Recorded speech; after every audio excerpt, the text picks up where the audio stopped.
Well, howdy there, Internet people. It's Belle again. So today, we're going to talk about the Trump administration accidentally including a journalist in their planning sessions on Signal. Okay, obviously, there's a lot of issues with what happened. The list is pretty much endless from a national security perspective. But we're going to go over what occurred and then touch on some key elements. If you haven't heard yet, a roster of high-ranking Trump administration officials decided to discuss detailed plans for an upcoming military action via Signal. This is what counterintelligence professionals would call, in technical language, a quote, giant word that starts with an F cluster, word that starts with an F, that nobody can believe actually, word that starts with an F, happened. The military action in question was the recent strikes in Yemen. But wait, there's more. They also, for some unexplained word that starts with F reason, added the editor-in-chief of The Atlantic to the group chat, who wrote about the content of the messages, while summarizing things that shouldn't be shared with the public or journalists. I'll put the link down below, but he wrote, quote, I, however, knew 2 hours before the first bombs exploded that the attack might be coming. The reason I knew this is that Pete Hegseth, the Secretary of Defense, had texted me the war plan at 11:44 a.m. The plan included precise information about weapons packages, targets, and timing. One of the more entertaining lines from the chat that was published occurred when there was discussion about delaying the strikes against the Houthi targets.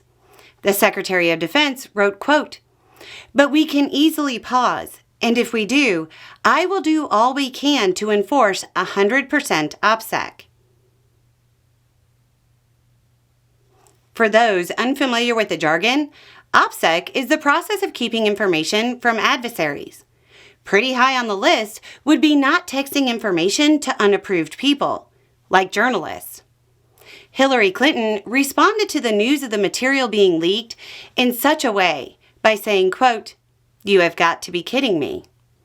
That's actually not a joke. Hey, Hillary, but your emails, right?